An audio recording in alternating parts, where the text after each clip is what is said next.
Arthur and Stephanie, thank you so much for coming on the Mindful Parenting Podcast. Thank you for having us. Happy to be here.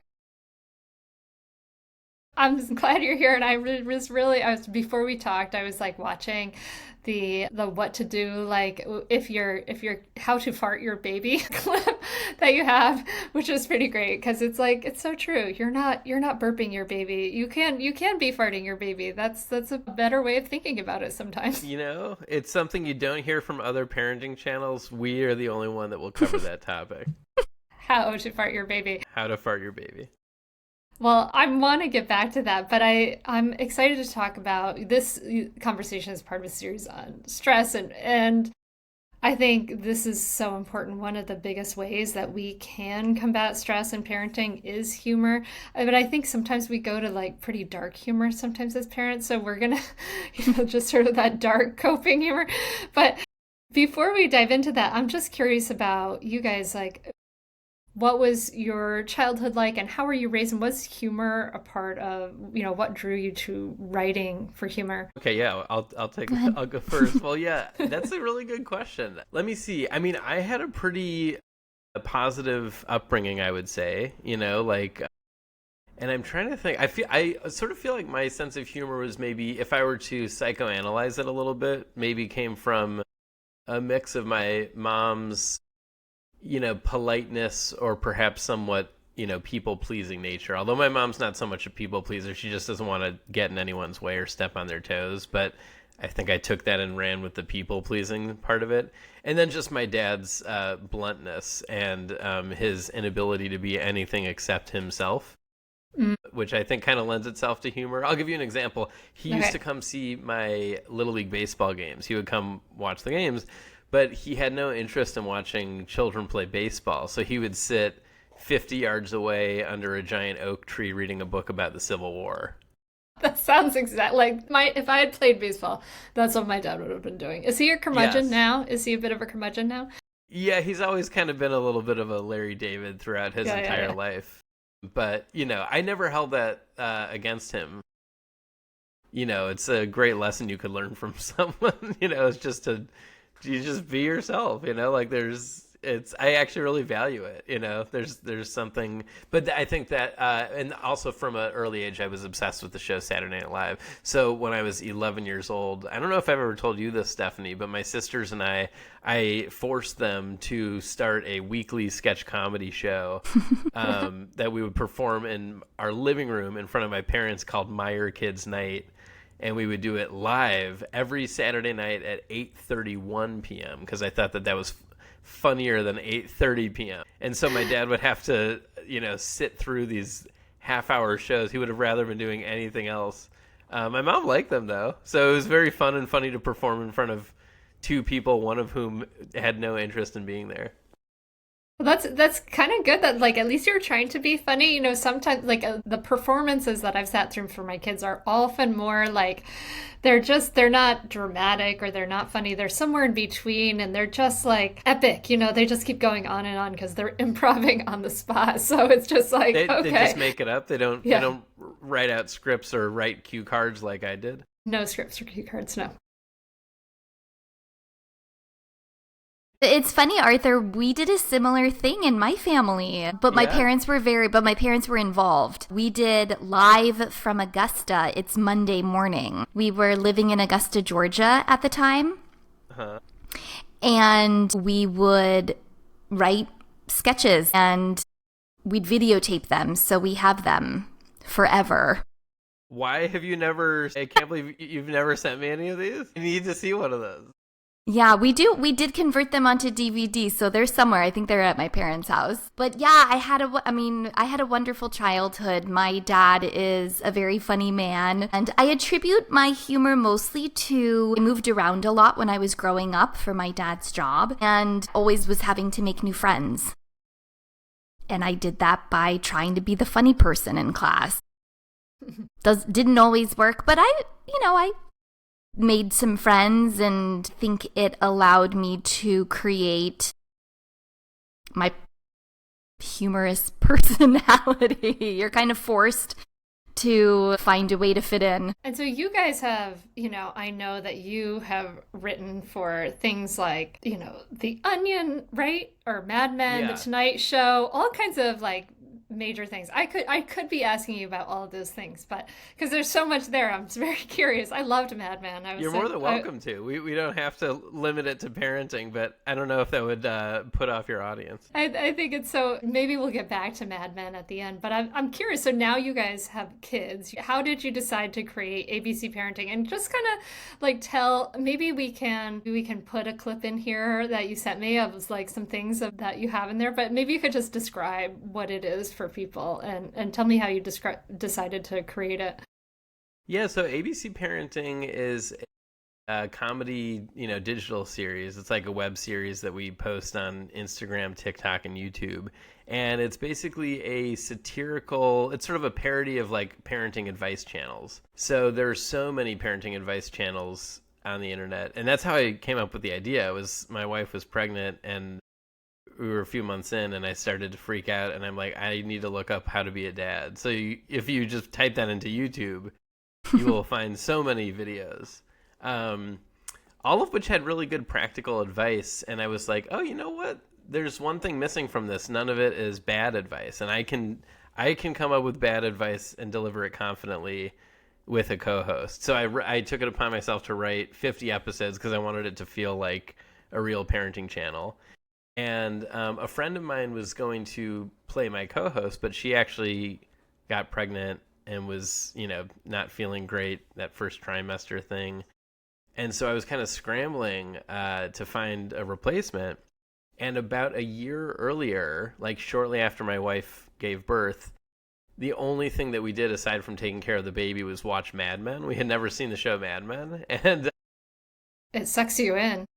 It really, it's an incredible show. I'll be the first to say it. No, I'm just kidding. It's like the most popular, the most loved show of all time. Stephanie is in it, and she is in a bunch of episodes. Yeah, that's why you're so familiar. Like, oh my God, I'm just looking at your face, and I'm like, did you write for Mad Men? I was like, yeah, your face is so familiar. Okay, sorry. Yeah, no, Stephanie played Don Draper's secretary Meredith in the later seasons of the show.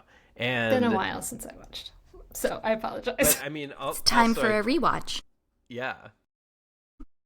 Also, you have what was your hairstyle on that, Stephanie? What was the hairdo? Like, is it? It was just big and high and very poofy. Okay. Well, so I was watching that, and Stephanie is so funny in every scene that I just kind of reached out. I did a little Instagram snooping. I was like, who is this person? Is she on Instagram? I'd message her. I was like, you're so funny on the show. She saw that I was a dad and a new dad, and she wrote a really nice, thing to me about that. And anyway, then jump ahead a year, and I've written all these episodes, and my friend has dropped out of the co-hosting thing. And I just asked Stephanie, I'm like, is there any world where you would want to come out to New York and we shoot 50 of these episodes in 4 days? And she was like, sure. So we didn't really know each other. The first time we ever met in person was the day before we started shooting the series, when I picked her up from the airport. That's impressive that you were like, I trust this guy enough to just fly out to New York for this. That's good. Right. Yeah. Well, I made sure that he sent me a couple of the episodes, and I thought they were so funny. I remember you had sent me the episode about baby-proofing your house. Mm-hmm. And we had just done that. And I was like, oh my God, this is so funny. And then we met on Zoom so we could chat a little bit. And I was like, my son, I think he was almost 2 at that age. And, those first couple of years are really hard. And I was home with him. Husband was working, but I was also acting and auditioning and doing all the things that I love to do. But I jumped at the opportunity to get away from work for a week. And it was only, I think, the second time I'd been away from my son in 2 years. So I was happy to do it and thrilled that Arthur asked me to be a part of it. And it's a complete blur. Every episode, a new episode comes out every Thursday, and it's as if I'm watching it for the first time. We shot so many episodes in so little time, I don't remember any of them. Yeah, we shot these 50 episodes we shot them last May, so May of 2023. And then because there's so many of them, it takes a while to edit them. So we didn't start releasing them until the beginning of this year. So yeah, now Stephanie watches them and they're totally new to her. What is the bad advice for baby-proofing your home? Do you remember? Yes, it is the best way to baby-proof your home is to dress up like your baby so you understand your home from your baby's perspective. So basically crawl around, lick your finger and touch an electrical outlet, eat a leaf from a plant. You basically have to kind of become your baby. And that way you could sort of see what sort of, what you're susceptible to, So, that's yeah, amazing. That's so funny because like every person in parenting has given the advice of like get in the perspective of your kid. I've definitely in the mindful parenting, like I have given the advice of get to think about your child's height and like put a hook so they can hang up their coat at a child's level so they can be more independent, right? These kind of things, and that's completely something that yes, I love that. Yeah. Arthur left out that you also have to dress up like a baby. Oh yeah. Yes. That is probably the key thing I should have said. So if you watch that episode, you will see me dressed up fully like a baby, which I think we probably shot that just in the middle of the day in my apartment. And it's just like, I'm a father and I'm just debasing myself like this. But then you watch the video later, you're like, oh, okay, this is fine. But yeah, that's kind of what we do for a lot of the episodes is we take real parenting topics that exist, like, things like breastfeeding or potty training, or we'll also, and we basically just do kind of our spin on them.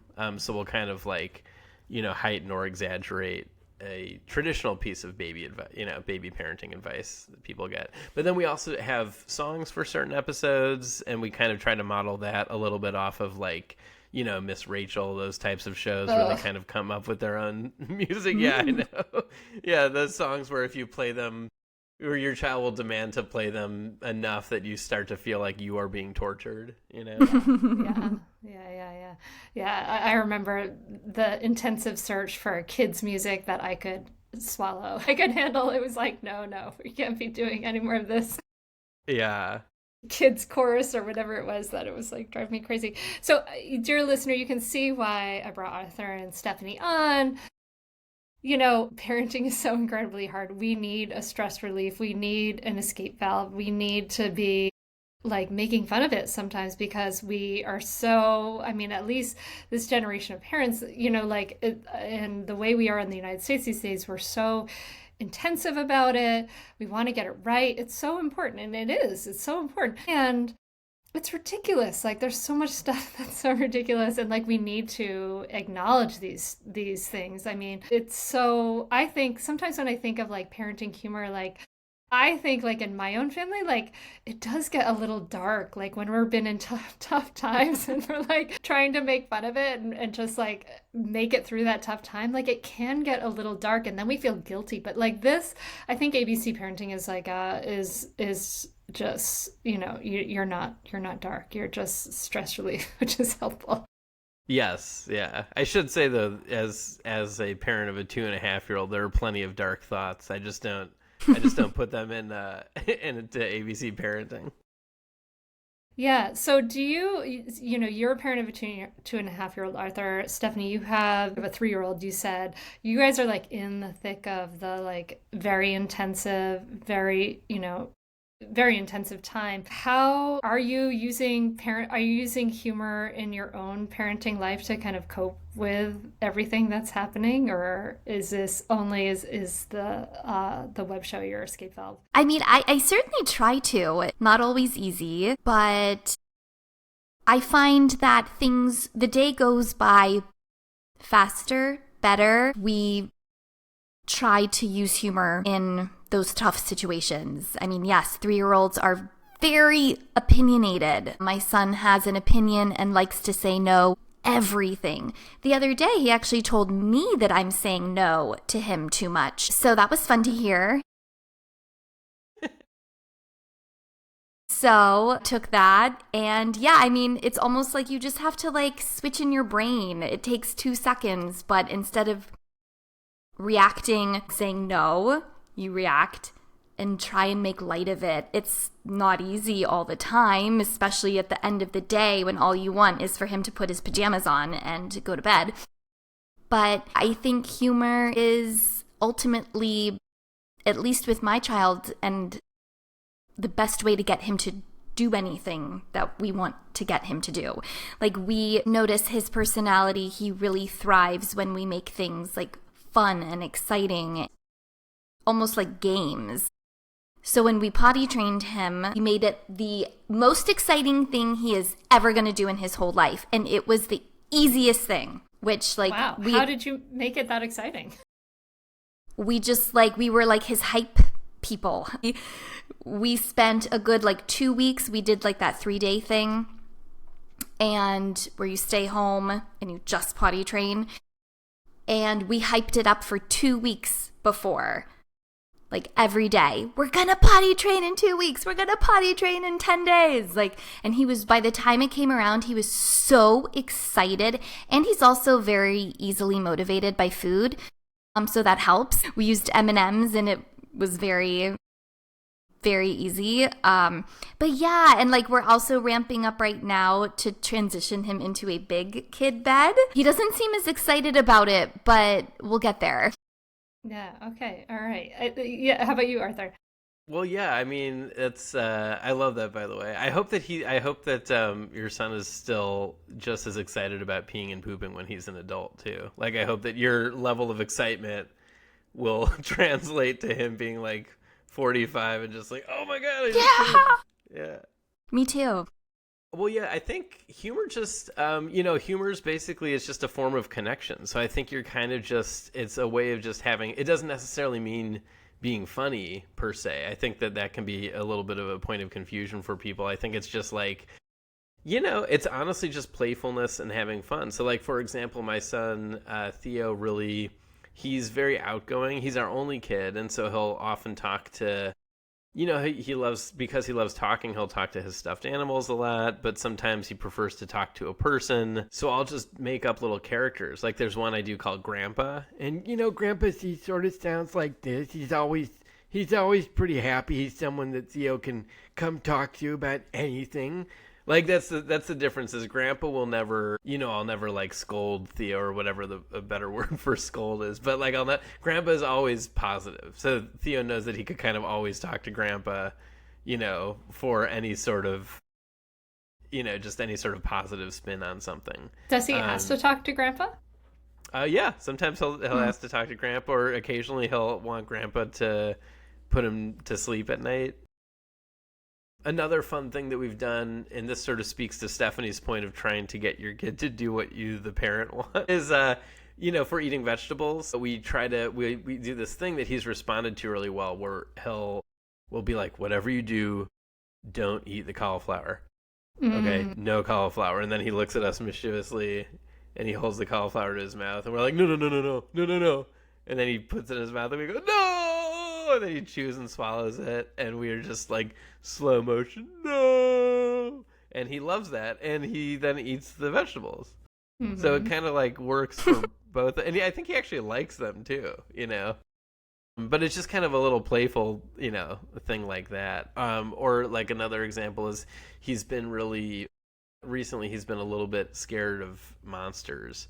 So I just started coming up with a little monster for everything. So there's his nose monster, there's his chin monster, there's his blanket monster. It's sort of neutralizing or diffusing the power of monsters by just, there are little monsters everywhere. Everything is a monster, and suddenly monsters don't become so scary because, they're all around him, and then we take out, here's the Cookie Monster doll. That's a monster too, monsters are fun, So putting a positive spin on monsters, using humor to do that and make him more comfortable. It's like a page out of Sesame Street. I guess that's what they were trying to do, was make monsters more comfortable, right? That's what they were trying to do. That must have been it. It's a pretty brilliant movie. Yeah. It makes a lot of sense. And that's great. That's I've written about that in Raising Good Humans, act as a silly character, and then actually the reverse psychology thing can be really helpful. Or be a bumbling person, you don't have any skills, can be really helpful. Yes. If you're you are so tired of being wherever you are, like say you're in the park or whatever, you need to leave, and you're like, how do we get out of the park? What do we do? Do we go here? And you like bump into something. I don't know. Oh my goodness. How do we get out of the park? And then your kid's like, oh my God, like you are so silly. Come on. This is how you do it. Right. And then they get that sense of like autonomy and that sense of like, I'm doing it, I'm helping and I'm leading. But I love it's so true. Yeah. We recently just started having Theo use these little like floss to like floss his teeth, those little like floss things, pick flossers. Yeah, like the pick flossers. And but usually my wife is the one who's been doing, like, I'll be washing the dishes while she's giving him a bath and brushing his teeth and stuff. But the other night I had to do that, so but I didn't know where the flossers were, where those things were, and so I just was like, Theo, I need your help. Like, I just pretended like I was really helpless, and he loved helping out. And I was just like, come here now. You have to help me. I don't know where the flossers are. I knew that he would know where they were, so he came into the bathroom. He's like, they're right there. I'm coming, Dad. You know, like, So he loved being in that more parental role just for that brief moment. You know, like, it made him feel, you know, there's a sense of purpose, and he felt helpful and nice. You know? And I love that because, like, your frustration is real. So I'm trying to think of this. Like, you guys are, like, professional comedy people, right? Like, we know this and the listener knows this. But, like, how can we then say, like, okay, how can we take some of this and maybe moving into that, like, shifting into the perspective of looking at it from this humorous point of view is a habit, right? For you, Arthur, and you, Stephanie. But so how can we make it a habit for ourselves when we're in a place of irritation or a place of like we just don't have any spoons left, or it's the end of the day, you just don't have the resources and the attention. Obviously it's going to be easier if it's a habit, but then how do you make it a habit, right? Like, and I like what you were kind of describing in that situation of finding the flossers. Like, you had a legit moment of frustration and needing help, right? And then just to take that and kind of exaggerate it is like maybe an avenue in, for us regular folks who don't feel like we have any sense of humor to use this to relieve some of the stress of all the things we have to do with our recalcitrant little kids. I mean, I feel like most people do. It's hard for me to think of anyone. Okay, I can think of a couple people who don't have a sense of humor, but I feel like 99% of people have a sense of humor. And again, it's not really about. It's like, I feel like comedy at any level, professional or even just hanging out with your friends, it's about human connection, right? Like, anything that you've ever like genuinely laughed at or found really funny, you've connected to on an actual substantial human level, When you're laughing really hard with your friends about something, you feel a sense of connection with them. Like, humor, laughing, all that stuff is a social thing. So really, when I'm talking about humor, it's really about what is something that you can do to connect with your kid that's maybe a little bit, like creative or outside the box. And there's no real recipe for that. But the thing is, it's like it's in everyone. Like, everyone has that. Everyone has their connection with their kid, and they kind of know who their kid is. And different people laugh at different things. Different people are engaged by different things. So it's basically just making a choice in that moment of like, do I want to connect with them in this moment, and how do I want to do that in some sort of creative way? That's sort of my thought on that. Yeah, I find, especially like in TV, film, comedy, acting, if you're trying to be funny, it's usually not funny. It's when you're not trying, or when you're taking something really seriously, that's usually where the humor comes. I think that's what works so well for ABC parenting. But just last night, I had that thought because I was putting Miller down for bed, and we were sitting in his chair. We had read books. We had turned out the light, and I was so tired, and he wanted to keep talking. And I was like, well, you can tell me something and I'll listen. And he started just like listing colors and said yellow. And I just went, mm-hmm. And he busted out laughing. Like, you don't even have to try. Like, your kids are just gonna find you funny, which is it was such a wonderful reminder. Like, I really don't need to try that hard. And I don't have to like put on a big show for him all the time. It can be the simplest thing. And then he went on for another 5 minutes just thinking it was the funniest thing ever. And I just went, I do love that kids find anything funny. I remember when I was a camp counselor, there was a camper who he would do this thing where we'd be eating lunch at the table and he would kind of dip his head under the table and go, no! And then he would pop up and go, yes, like that. And like everyone thought it was the funniest thing. There's not even like a joke there. Very I funny. thought it was really funny too. Yes. Like, that's a good one, Ben. Yeah, I think we need to have like our resources, right, to let some of our silly side come out. And just for you guys, what do you do? Like, you're obviously balancing, entertainment, career, and like parenting and things like that. What are you doing, to release the stress in your life, to take care of yourselves? And does, maybe does humor have anything to do with it? I mean, for me, it's a weird thing where like my profession is comedy, and honestly I really feel the least stressed when I'm in the act of writing or when I'm making something. So writing episodes of ABC Parenting, even though it's work, is actually a lot of fun because there's just so much playfulness with writing where you're just like thinking about what word you want to use. Do you want to say the, or do you want to say and like that's really fun for me. I wish I had like other fun, silly outlets, but I kind of don't. That's a big one. Yeah. Probably should, but writing comedy is really fun for me. That's the epitome of like that whole saying, right? Like, do something you love and you'll never work a day in your life, right? Like, isn't that the saying? Yeah. Yeah. That's cool. How about you, Stephanie? I also wish I had more things to de-stress my life, but I'd say the things I do love, this is going to sound so silly, but I love all things skincare, applying face masks, going to get a facial, going to Sephora and looking at all the things.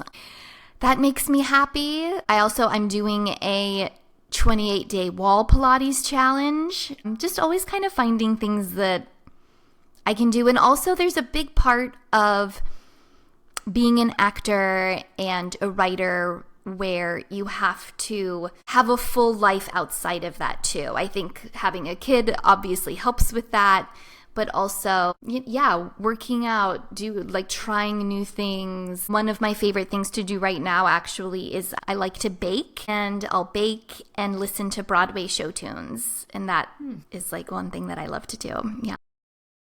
What's like a baking combo and show tune combo that you did? Like brownies and Jesus Christ Superstar. We want to recreate this at home. Yeah. Well, let's see. I was listening to Evita the other day making banana bread. You should start like your own channel for this, where it's like each episode is like a different recipe and a different musical. Okay. Right? Do like apple fritters and I don't know, Evita. Oh wait, you just said Evita. Damn Yankees. Those are the only musicals I can think of. Evita and Damn Yankees.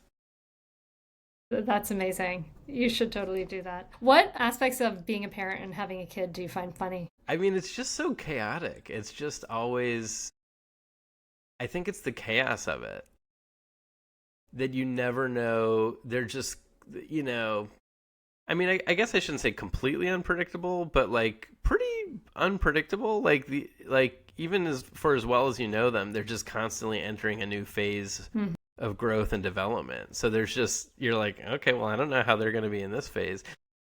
The other day I took Theo to the park, and we were in Prospect Park, and there were hundreds of people there, and it was a little hot outside. So Theo took off his shirt, and then he proceeds to start taking off his pants and his underpants too. And I go, oh no, Theo, you have to keep your clothes on, or you have to at least keep your, underwear and your pants on. And he goes, but I'm sweaty. And I was like, okay, well, he does have a pretty good point there. But I was like, okay, let's compromise. You keep the shorts, and we'll take the underwear off, and you can keep the shirt off, okay? And he just barely agreed to that. I don't know what I would have done if he had insisted on remaining naked except for socks and shoes. That's actually, Arthur, a great example. In Raising Good Humans and Mindful Parenting, I talk about win-win problem solving. Sort of the old way of solving problems is that, the parent is always solving the problems, and then after like 15 years of that, your kid has built up so much resentment that, they hate you and then they're an adolescent. So we don't want that, right? No. So a better way of doing that is win-win problem solving, which is like, hey, what are you needing? And then what am I needing? And how can we make sure both of our needs get met, right? So like your son is like, I need to have less clothes on and be less sweaty. And you were like, I need to not have everybody staring at my kid's my naked kid in the park. Right? That's my need. My need is to not be the father of a naked 2-year-old running around the park. If it was Germany, maybe it'd be fine, but no, you're not there. You're in the United States. So yeah, but that's a great way of like modeling that kind of like, okay, let me listen to you and hear what you need, right? But also hold some boundaries and share what I need, but not, not necessarily impose like, no, you have to put every stitch of clothes back on because I say so, right? Like you're listening, you're actually finding a way to meet everybody's needs in this situation. Yeah, totally. So good job. Good job, Arthur. I get a gold star.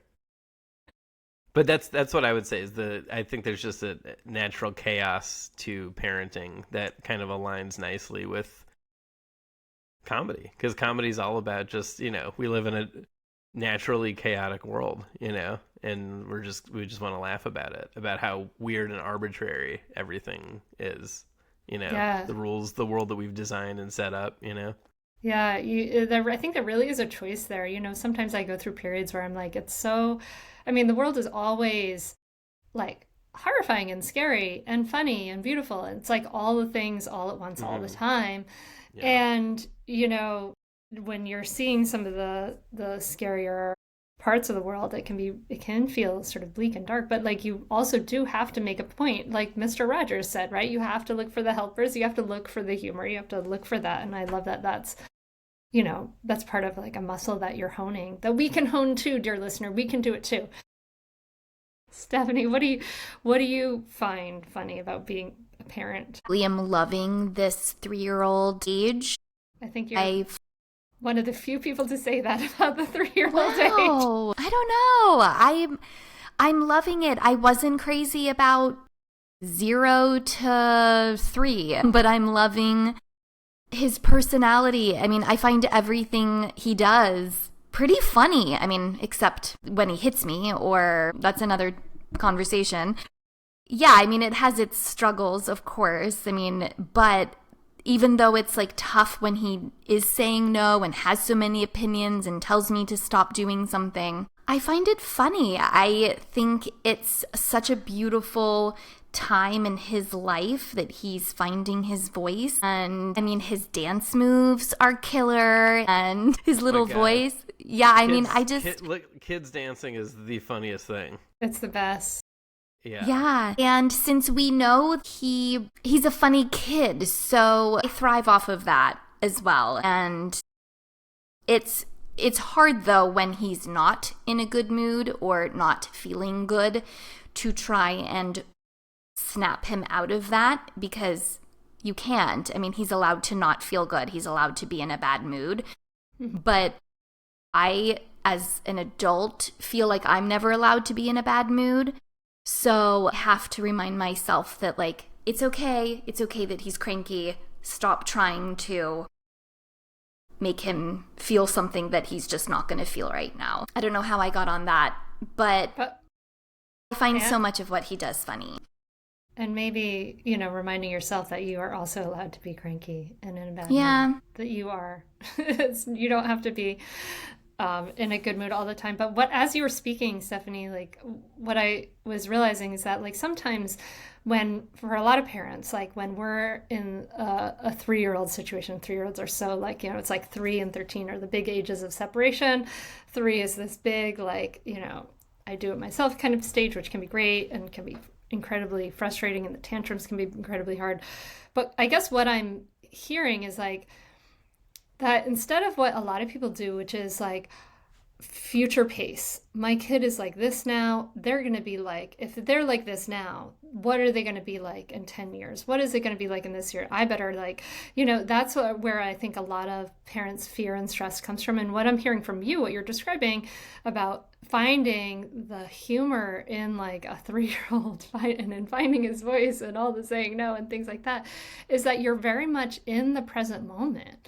You're seeing it for what it is right now, not with a lens of like curiosity, right? And this is also one of the attitudes of mindfulness is non-judgment or curiosity and focusing on the present moment. So you're seeing this with curiosity, with open-mindedness, with this lens of like, this is crazy and amazing, right? And so it's interesting because what you're describing is kind of a shift in lens and a shift of, maybe for those of you, if you're a listener, you say, oh yeah, like I'm someone who future paces and that makes me sort of stressed and worried. Interrupting that and kind of getting your, saying, okay, I was future pacing. Let me just focus on here now and see what what is here. Is there humor here that I can notice and pick up on and highlight for myself? That's so interesting. I've never once thought, if he's like this now, what's he going to be like in 10 years? I've never even thought that. Such an interesting concept to me. Arthur, have you ever thought that way? Sort of. I mean, my wife and I play this game all the time where we'll be walking down the street in New York and we'll see a group of like 4 teenage boys and we'll play a game called Which One is Theo? And we'll just be like which of these 4 kids is he going to be? And I always choose like whoever the clearly most obnoxious of those 4 is, just because I know it'll bother my wife in a funny way.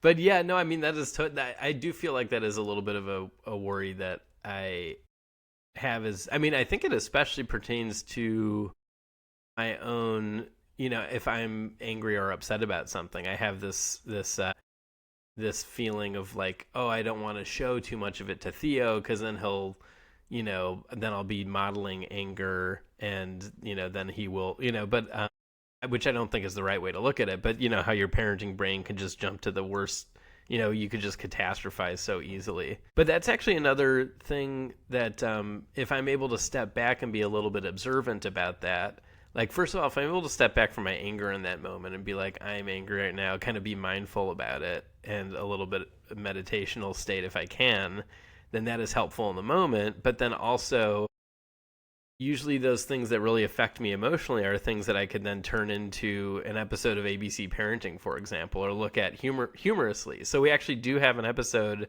about how to deal with anger in front of your children. How not to be too angry, but you don't. I can't believe haven't seen that one. I have to watch that one. Yeah, it's a really fun one because you'll get to see me and Stephanie be the angriest that we are capable of being, and you'll get to see Stephanie break a breakaway glass bottle on my head. Wow, good times. Yeah. I love that. That. Breakaway, for anyone listening, it means not real. Okay, well, while I have you here and while you're here, Stephanie, I do have to ask you the most important question of all, which is like, when you were working on Mad Men, and how were you constantly crushing on Jon Hamm, or was everybody constantly like, what was the talk in the background like when he walked away? Were you all just like, oh my God, I don't know. How was it working with Jon? He's a dream. Is everything you would hope a superstar would be. I mean, yeah, he's so handsome. He's so handsome in person. I would get beet red anytime I was in the room with him. Anytime he spoke to me, I would just like turn bright red. And he's lovely and he's nice and he's a wonderful acting partner. And I can't say enough good things about him. That's amazing. He really is something. Like, I saw him when I worked at Fallon. I was backstage one time and he was the guest on the show that day. He just turned to me and was like, excuse me, do you know where the bathroom is? He just sounds and looks like, excuse me, do you know where the bathroom is? Like, I can't quite do it, but I was just like, oh, yeah, it's down the hall and to the right, Jon Hamm. Yeah. Oh my God, just even hearing about these, like, my cheeks hurt from smiling. I'm just like, Gosh, I can't imagine. That's so exciting. Okay, so then maybe one final question. So since we're talking about stress relief, and wanting to relieve the stress of parenting, what are some of your favorite go-to stress relieving watches for TV and entertainment stuff that we can lose ourselves and escape parenting just a little bit? Well, go ahead. You go ahead, Stephanie. I'm a big reality TV fan, so I watch all the Housewives, all those shows. I'm just about done with that new Mom Talk show about the Mormon housewives. Very entertaining. I just like to have mindless things on when I want to tune out. And then my husband and I watch like a bunch of the like good shows, but stuff that I watch myself is just that mindless. If I'm paying attention or not, doesn't matter. Escapism. Actually, my husband and I just started watching Love is Blind England. And it's really fun. I've heard that's good. Yeah, very funny and good. I remember really liking Love on the Spectrum, which I think was a yeah, UK I've heard show that well. recommended so many times. I really want to try to watch it. It's a fantastic show. I tend to seek out things that are stressful and intense, and I don't know why this is, but like the two most recent things I've watched recently are Couples Therapy, which do you know about that show? I've heard of that, but I haven't watched it yet. You heard of it, Stephanie? No. It's basically just you're watching actual therapist. Yeah, it's like it's like actual couples therapy. It's like why would any parent or married person want to watch this at night? But it's a really well-made show that's really interesting. And then I also recently watched the documentary on Netflix about the Dallas Cowboy cheerleaders. So good. Which was fantastic. Also kind of an intense watch because it's like, a very stringently run operation. Yeah, they're all on the verge of a mental breakdown. Yes, they're on the verge of a mental breakdown, and they also all have real jobs. Like yeah, they get paid nothing, right? To do they that. get paid like nothing, like $10 a game or something like that. Jump and then they're into like splits. Jump into splits, and then wake up at 6 a.m. and go be an orthodontist, Oh my God.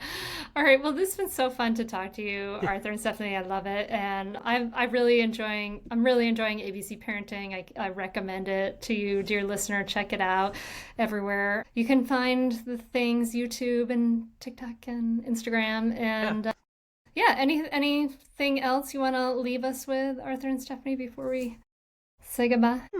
I feel like I need to come up with something. You need like a closing. Yeah, I'll just give a fun fact. When I was in 3rd grade, I had a bowling birthday party. That's a fun fact. That's great. Speaking of bowling and Love is Blind, we took our son bowling on Monday, and we were right next to Vanessa Lachey and her kids. The host of Love is Blind. Yeah. Of the USA. How was she at bowling? Was she a decent bowler? She was. Yeah. How are you at bowling, Stephanie? Not good. Okay. I also stink at bowling. Yeah. It feels like you should be able to do it. Like every time I'm like, it's gonna work this time. Like I'm doing it the right way. It's hard. And it never works. Yeah. How are you at it? Are you a good bowler, Arthur? Yeah, I'm kind of hit and miss. I think my high score is like 170, which is pretty good. But then a lot of times I'll just, it's just gutter balls all day. Yeah. All right. Well, now that we've cleared that up, I'm glad we got to your this important listeners issue. are clamoring. Well, thank you guys so much for coming on the Mindful Parenting Podcast. It's been a pleasure. Thank you so much.